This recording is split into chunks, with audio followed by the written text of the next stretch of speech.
नमस्कार दोस्तों, मेरा नाम कपिल सिक्का। स्वागत है आपका स्टडी आई के एजुकेशन प्लेटफॉर्म में। इस वीडियो में आज हम चर्चा करेंगे एंटी डिफेक्शन लॉ की। कहा जा रहा है जिग्नेश मेवानी जो है वो कांग्रेस को ज्वाइन कर चुके हैं, लेकिन जिग्नेश मेवानी का कहना है कि मैंने कांग्रेस को फॉर्मली ज्वाइन नहीं किया, स्पिरिट में ज्वाइन किया है। ऐसा क्या है कि उन्होंने स्पिरिट में ज्वाइन किया?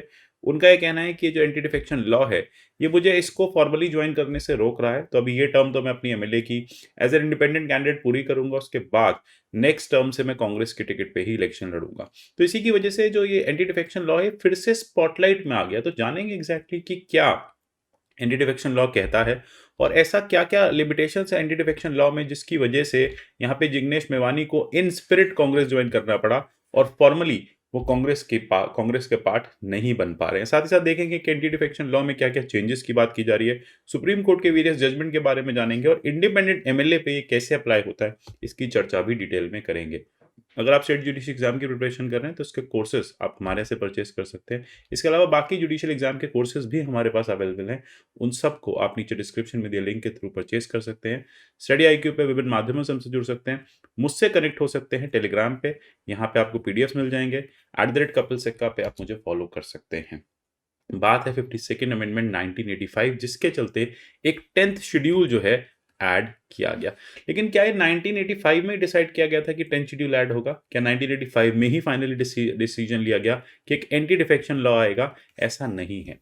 इसकी चर्चा 1967 से चलती आ रही है। 1967 में जैसे जैसे स्टेट्स में नॉन कांग्रेस गवर्नमेंट का फॉर्मेशन हुआ, तब से डिफेक्शंस जो हैं या हॉर्स ट्रेडिंग जो हम टर्म यहाँ पे यूज करते हैं कि एक एमएलए दूसरी पॉलिटिकल पार्टी खरीद रही है, एक एमएलए दूसरी पॉलिटिकल पार्टी ज्वाइन कर रहा है, तो ये जो टर्म है हॉर्स ट्रेडिंग, ये बहुत प्रेवलेंट होने लगी 1967 में। और इसी को कहा जाता है समय था आयाराम गयाराम की पॉलिटिक्स का।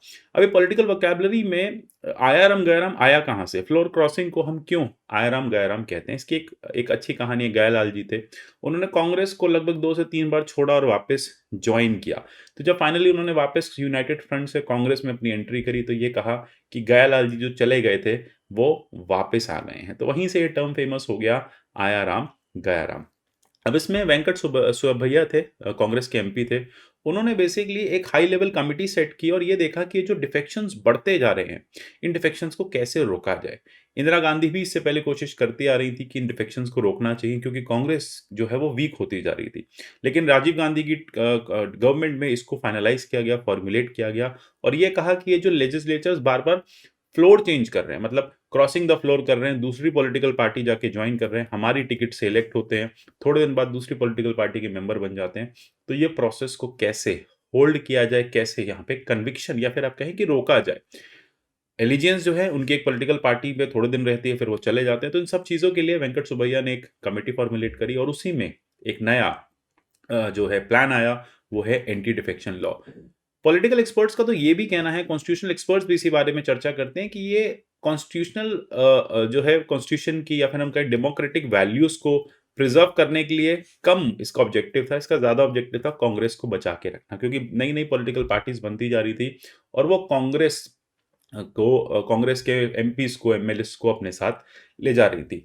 वाईबी जवन पैनल ने भी 1967 में, जैसा मैंने आपको बताया, इंदिरा गांधी के समय में सजेस्ट किया था कि इस तरह का एक एंटी डिफेक्शन लॉ होना चाहिए जो इन डिफेक्शंस को रोके। सक्सेसफुल नहीं हो पाए। 1985 में जाके फाइनल सक्सेस मिली और एक एंटी डिफेक्शन लॉ जो है वो आपके कॉन्स्टिट्यूशन में लाया गया, ऐड किया गया। 10 शेड्यूल यहाँ पे ऐड किया गया और 10 शेड्यूल के चलते एक ग्राउंड्स फॉर डिस्क्वालिफिकेशन जो है वो यहाँ पे बना। आर्टिकल 102 की हम यहाँ पे क्लियर कट बात कर रहे हैं। अब आप देखेंगे ग्राउंड्स फॉर डिस्क्वालिफिकेशन, जैसे कोई भी इलेक्टेड मेंबर है, अगर वो अपनी मेंबरशिप पॉलिटिकल पार्टी की वॉलंटरली दे देते हैं, तो यहाँ पे एक ग्राउंड बन जाता है डिस्क्वालिफिकेशन का। कोई भी मेंबर है वो एब्सटेन होते हैं, मतलब वोटिंग से। लेटस से हाउस में वोटिंग है, कांग्रेस ने कहा हुआ है कि इस बिल के फेवर में सब हमारे एमपीज वोट डालेंगे। अब वहां पे वो कोई एक एमपी है, वो या तो गलत वोट डाल दे, दूसरी तरफ वोट डाल देते हैं, या वोटिंग में जाते ही नहीं है, तब भी डिस्क्वालीफाई किए जा सकते हैं। या फिर कोई भी इंडिपेंडेंट मेंबर है, ठीक है, जैसे जिग्नेश मेवानी है, इंडिपेंडेंट सीट पे इलेक्ट होके आए और अगर आज वो मिड टर्म में कांग्रेस को ज्वाइन कर लेते हैं तो वो भी डिस्क्वालिफिकेशन के पात्र हैं। इसी के साथ साथ नॉमिनेटेड मेंबर्स पे भी अप्लाई होता है। याद रखिएगा 4 प्रोविजंस हैं। नॉमिनेटेड मेंबर्स पे भी अप्लाई होता है। कोई भी पर्सन अगर राज्यसभा में नॉमिनेशन से आया है, अब नॉमिनेशन के बाद उसको 6 महीने का समय दिया जाता है कि वो 6 महीने के अंदर अंदर कोई पॉलिटिकल पार्टी को ज्वाइन कर ले। अगर इसके बाद वो ऐसा करते हैं तो उनके भी डिस्क्वालिफिकेशन के ग्राउंड जो है वो रेडी हो जाते हैं, उनको भी डिस्क्वालिफिकेशन फेस करना पड़ेगा एंटी डिफेक्शन लॉ में। एक क्वेश्चन आपसे और पूछा जा सकता है कि अच्छा ये बताइए कि डिस्क्वालिफिकेशन होगा नहीं होगा, ये डिसाइड कौन करेगा? तो ये डिसाइड करेंगे हमारे स्पीकर साहब।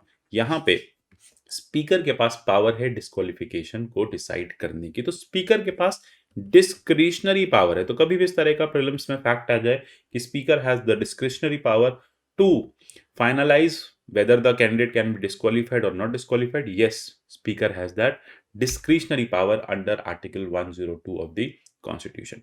अब एक बात और है कि चलो ये तो डिफेक्शन हो गया, इसी लॉ में कुछ एक्सेप्शंस भी बनाए गए, क्या डिफेक्शन नहीं होगा।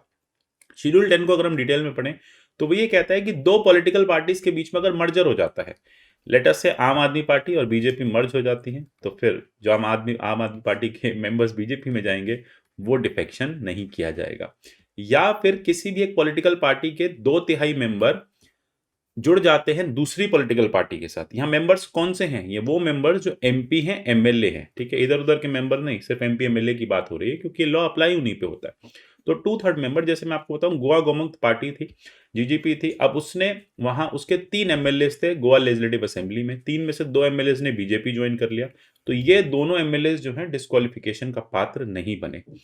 ओरिजिनल एंटी डिफेक्शन लॉ में ये 1/3 था, मगर अटल बिहारी वाजपेयी गवर्नमेंट को लगा कि नहीं 1/3 जो है वो डिटरेंट फैक्टर नहीं बनता है, हम 91st अमेंडमेंट से इसको 2/3 कर देते हैं। तो अब ये 2/3 है, यही नॉर्म है, इसी तरह का आपसे सेंटेंस पूछा जा सकता है। अब आती है बात कोर्ट क्या कहता है। देखो कोर्ट ने बहुत सारे केसेस में अलग अलग बात कही है। सबसे इंपॉर्टेंट केस इसमें हम कहते हैं कि Hoto Hollohan versus State of Arunachal Pradesh, speaker of Arunachal Pradesh का केस है। अब यहाँ पे यही है कि कोर्ट ने कहा कि जो प्रिसाइडिंग ऑफिसर है, मतलब जो स्पीकर हैं, उनको थोड़ा सा इम्पार्शियल रहना पड़ेगा डिस्क्वालिफिकेशन को करते हुए, देखते हुए। कई बार देखा गया है कि अगर मेंबर जो है वो रूलिंग पार्टी का होता है या फिर मेंबर जो है किसी ऑपोजिशन पार्टी का होता है, तो speaker according to their political affiliations decision लेते हैं, ये हर जगह देखा गया। तो इसलिए इसमें कोर्ट ने क्लियर कहा था कि यहाँ पे स्पीकर के पास ट्रिब्यूनल की पावर होती है, क्वासी जुडिशियल पावर होती है, इसलिए स्पीकर अपनी पावर्स का ठीक से यूज करे। दूसरी बात, अगर आप 10th शेड्यूल को पढ़ेंगे तो उसमें लिखा था कि स्पीकर के डिसीजन का जुडिशियल रिव्यू नहीं हो सकता। सुप्रीम कोर्ट ने किहोतो होलोहन 1993 में इस बात को पलट दिया और ये कहा कि स्पीकर के डिसीजन का बिल्कुल जुडिशियल रिव्यू होगा। हम ये देखेंगे कि स्पीकर ने किसी मैलाफाइड ग्राउंड्स पे तो डिसीजन नहीं लिया, मतलब जो स्पीकर का डिसीजन है वो कहीं अनकॉन्स्टिट्यूशनल तो नहीं है, एकदम कॉन्स्टिट्यूशन के साथ जा रहा है। साथ ही साथ कोर्ट ने यह कहा कि प्रिसाइडिंग ऑफिसर जो है वो पॉलिटिकल बायस के साथ काम ना करे, इसलिए हमें यहाँ पे जुडिशियल रिव्यू की पावर हमारे पास रहेगी। अच्छा, इसी के साथ कोर्ट ने एक और सजेशन भी दिया था कि होतो होलोहन में कोर्ट ने कहा गवर्नमेंट से अगर हो सके तो पार्लियामेंट इसको अमेंड करे और यहाँ पे जो डिस्क्वालीफाई करने की पावर है वो स्पीकर से लेके किसी कॉन्स्टिट्यूशनल और बड़ी, और आप कहें बॉडी को या फिर और बड़ी पोस्ट को दें, यानी प्रेसिडेंट को दे दें पावर सेंटर के केस में, पार्लियामेंट के केस में, और स्टेट्स के केस में गवर्नर को दे दें। तो आपको पता होगा आर्टिकल 102 में जब हम बात करते हैं मेंबर्स के डिस्क्वालिफिकेशन की, तो मेंबर अलग अलग तरह से पार्लियामेंट से डिस्क्वालीफाई किए जा सकते हैं। सारे केसेस में जो डिस्क्वालिफिकेशन है वो प्रेसिडेंट डिसाइड करते हैं, लेकिन एक ये एंटी डिफेक्शन ही ऐसा डिस्क्वालिफिकेशन का ग्राउंड है जहां पे स्पीकर डिसाइड करते हैं। तो यही कोर्ट का कहना है, जब सब जगह प्रेसिडेंट ही डिसाइड करते हैं तो यहाँ पे भी आप पावर प्रेसिडेंट को ट्रांसफर कर दो, स्पीकर से ले लो। अच्छा, इसी के साथ साथ एक रवि एस नायक केस आया 1994 में, यहाँ पे भी सुप्रीम कोर्ट ने बात की फ्री विल की, ठीक है, रेजिग्नेशन के समय बात की गई थी फ्री विल की। अब कई बार ऐसा होता है कि हमने कर्नाटका में देखा था, कर्नाटका असेंबली में क्या हुआ कि बहुत सारे कांग्रेस के मेंबर्स थे, कर्नाटका में कांग्रेस की गवर्नमेंट थी, बात है 2019 की। अब बहुत सारे मेंबर्स हैं वो बीजेपी जाना चाहते थे, ठीक है, वो बीजेपी को ज्वाइन करना चाहते थे, कर्नाटका के कांग्रेस के एमएलए थे। अब कर्नाटका असेंबली के जो स्पीकर थे उन्होंने इन कांग्रेस एमएलए के रेजिग्नेशन को बहुत देर तक रोक के रखा, क्योंकि उनको पता था कि जैसे ये लोग रिजाइन कर देंगे कांग्रेस की सरकार गिर जाएगी और बीजेपी में चले जाएंगे। उसके बाद री इलेक्शन से, ऐसे नहीं गए वो, री इलेक्शन से आए। एक बार उन्होंने कांग्रेस से रिजाइन किया, दोबारा से इलेक्शन हुए, सीट खाली हुई, इलेक्शन हुआ और जीत के वापस आए या फिर नहीं आए। अब यहाँ पे क्लियर क्या गया है कि यहाँ पे क्लियर कट विल का जो कॉन्सेप्ट है वो जरूरी है। अगर स्पीकर को लगता है कि कोई भी मेंबर किसी पर्टिकुलर फोर्स के या अनड्यू प्रेशर में आके रिजाइन कर रहा है तो स्पीकर उसका रेजिग्नेशन रोक सकते हैं। तो यहाँ पे कॉन्सेप्ट है फ्री विल का, ठीक है। हाँ, लेकिन अगर ये बात प्रूव हो जाती है, जैसे कांग्रेस के केस में हुई कि कांग्रेस के जो एमएलएस थे कर्नाटका के, वो फ्री विल से रिजाइन कर रहे थे, ठीक है, उनकी फ्री विल थी, तो स्पीकर उनके रेजिग्नेशन को डिनाई नहीं कर सकते, स्पीकर उनके रेजिग्नेशन एक्सेप्ट करेगा ही करेंगे, ठीक है। तो यहाँ पे कंडक्ट देखा जाएगा मेंबर का, फ्री विल अगर स्टैब्लिश हो जाती है तो स्पीकर कैन नॉट डिनाई, ठीक है। तो एक एक्स्ट्रा फैक्ट था, मैंने आपको दे दिया। अच्छा, अभी हाल ही में 2020 में इंपॉर्टेंट केस आया, केशराम मेघचंद्र सिंह केस।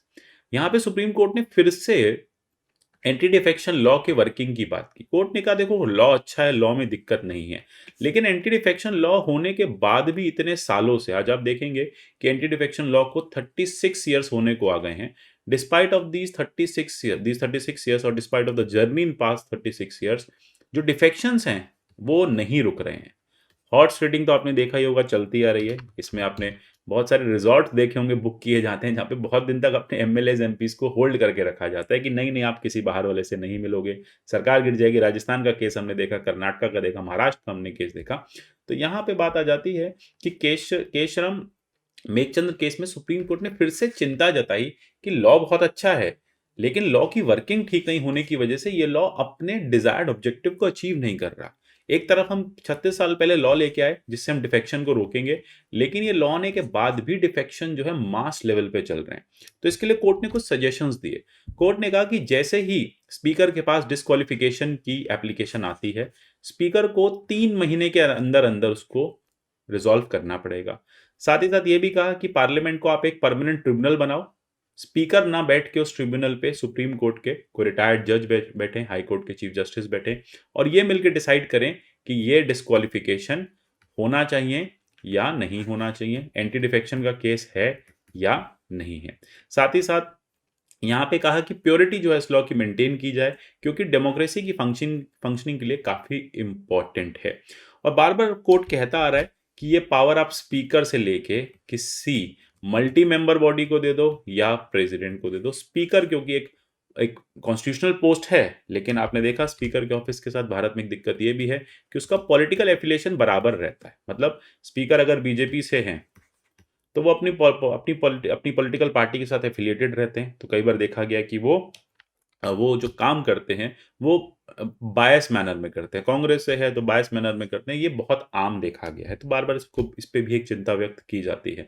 तो यहाँ पे यही कहा गया है कि डिस्क्वालिफिकेशन जो है वो जल्द से जल्द उसको सुना जाए, ठीक है, और स्पीकर जो है उसको जल्दी मैटर को रिजॉल्व करें, मैटर को डिले ना करें। और वैसे तो कोर्ट ने कह दिया है कि ये पावर आप स्पीकर से लेके किसी मल्टी मेंबर बॉडी या प्रेसिडेंट को दे दिए, तभी इस लॉ का जो सही ऑब्जेक्टिव है वो पूरा हो पाएगा। कुछ और रिफॉर्म्स भी कहे गए हैं यहाँ पे कि voluntary giving up of membership, बहुत वेग टर्म है, ये लिखा हुआ 10 शेड्यूल में कि if a member voluntary gives the membership, इसका भी एक कॉम्प्रिहेंसिव रिवीजन होना चाहिए कि what exactly is voluntary giving up of membership. दूसरी बात है कि यहाँ पे विप को भी लेके बोला गया है, जैसे हमने देखा था ना कि अगर आप पार्टी के स्टैंड के अगेंस्ट वोट देते हैं, आप मेंबर ऑफ पार्लियामेंट है, कांग्रेस कहती है कि फार्म बिल के अगेंस्ट वोट देना है, लेकिन आपको लगता नहीं फार्म बिल अच्छी चीज है, आप उसके फेवर में वोट दे देते हैं, तो आप तो अपना डेमोक्रेटिक फंक्शनिंग कर रहे हैं भाई, आप एमपी हैं, आप अपने अपने कॉन्स्टिट्यूंसी के लोगों की बात सुन रहे हैं, लेकिन नहीं, पार्टी चाहती है कि आप उसकी बात सुने। तो देखिए आप पार्टी के लिए तो एमपी बने नहीं, आप तो लोगों के लिए एमपी बने। तो यही कोर्ट का कहना है कि पॉलिटिकल पार्टीज विप को कम करें। विप क्या होता है? डायरेक्शन होता है जो पॉलिटिकल पार्टीज हाउस में, पार्लियामेंट में इशू करती हैं, लेजिस्लेटिव असेंबलीज में इशू करती हैं, डायरेक्शन देने के लिए कि क्या करना है और क्या नहीं करना अपने मेंबर्स को। इलेक्शन कमीशन ने भी यही कहा है कि 10 शेड्यूल में पावर जो है आप प्रेसिडेंट या गवर्नर को दे दीजिए, और प्रेसिडेंट और गवर्नर उस पर्टिकुलर डिसीजन को लेने से पहले हमसे एडवाइस लें, जैसे वो बाकी केसेस में आर्टिकल 102 में लेते हैं। तो यही हमें जानना था इस एंटी डिफेक्शन लॉ के बारे में, बार बार चर्चा में आता रहता है, यूपीएससी से पूछती रहती है, जानना जरूरी था। मिलते हैं अगले सेशन में, तब तक के लिए goodbye, take care and God bless you all.